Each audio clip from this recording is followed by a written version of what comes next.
درگاہوں پہ نہیں جا سکتے، ہم پیروں فقیروں کے پاس نہیں جا سکتے، اگر ہم عبادت کریں گے تو ایک اللہ کی عبادت کریں گے، اس لیے کہ غیر اللہ کی عبادت کرنا، مزاروں پہ جانا، درگاہوں پہ جانا، پیروں فقیروں کے پاس جانا، اللہ کو چھوڑ دینا، اس کی عبادت نہ کرنا، یاد رکھیے بہت بڑا گناہ ہے اور شرک اکبر ہے۔ آپ دیکھیں گی ابراہیم علیہ السلام کو، ابراہیم علیہ السلام 80 سال سے زائد عمر کے ہو گئے ہیں، 80 سال سے زیادہ عمر کن کی ہو گئی؟ ابراہیم علیہ السلام کی ہو گئی، ان کی بیوی کی ہو گئی، پھر بھی ابراہیم علیہ السلام دعا کرتے ہیں، کہتے ہیں رب ہب لی من الصالحین، رب ہب لی من الصالحین، اے اللہ تو مجھے نیک اولاد عطا فرما دے۔ یاد رکھیے اگر کسی کو بال بچے نہیں ہو رہے، اگر اولاد نہیں ہو رہی ہے تو اللہ رب العالمین کی رحمت سے، اللہ کی نعمت سے نا امید ہونے کی ضرورت نہیں ہے، بلکہ مانگنے کی ضرورت ہے۔ اور یاد رکھیے جو اللہ تعالیٰ سے مانگتا ہے اللہ تعالیٰ اسے دیتا ہے، اسے نوازتا ہے۔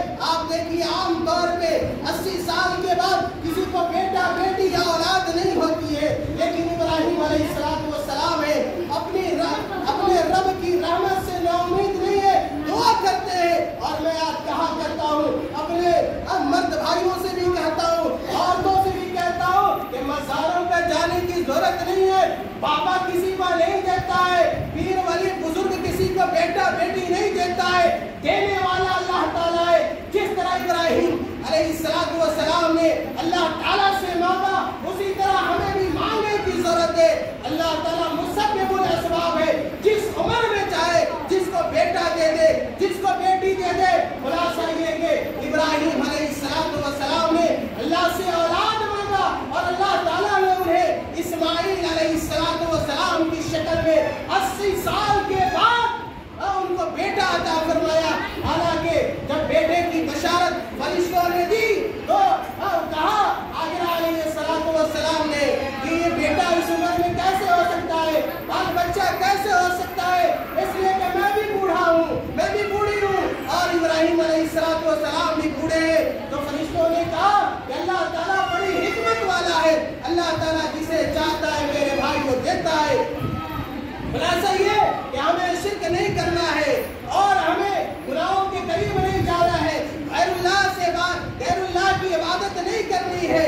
اور اسی طرح ابراہیم علیہ السلام سے متعلق اللہ تعالیٰ نے قرآن کریم کے ارشاد فرمایا ما كان ابراہیم یہودیا ولا نصرانیا ولكن كان حنیفا مسلما وما كان من المشرکین۔ ابراہیم علیہ السلام یہودی نہیں تھے، نصرانی نہیں تھے، بلکہ 100 مسلمان تھے۔ وما كان من المشرکین، اور ابراہیم علیہ السلام مشرکوں میں سے نہیں تھے۔ اسی طرح ہمیں بھی شرک کا ارتکاب نہیں کرنا چاہیے۔ اب سنیے کہ عورتیں کس قدر صبر کرنے والی ہوتی ہیں، کس قدر سب سے کام لینے والی ہوتی ہیں۔ عورتوں کو پریشان نہیں ہونا چاہیے، عورتوں کو گھبرانا نہیں چاہیے۔ اگر مصیبت آتی ہے، اگر پریشانی آتی ہے، عورتوں کو صبر سے کام لینا چاہیے اور سب سے کام لینا چاہیے۔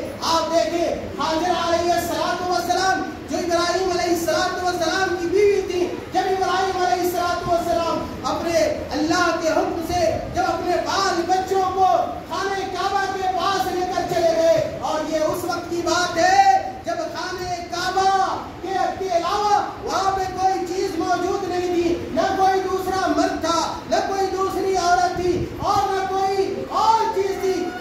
تنہا لے جا کر ابراہیم علیہ السلام نے اپنے چھوٹے سے خاندان کو، چھوٹے سے قبیلے کو مکہ کے پاس چھوڑا ہے۔ اس کے بعد کہا ابراہیم علیہ السلام نے ربنا انی اسکنت من ذریتی بواد غیر ذی زرع عند بیتک المحرم ربنا لیقیموا الصلاة فاجعل افئدة من الناس تهوی الیہم وارزقهم من الثمرات لعلهم یشکرون۔ اللہ تعالیٰ ابراہیم علیہ السلام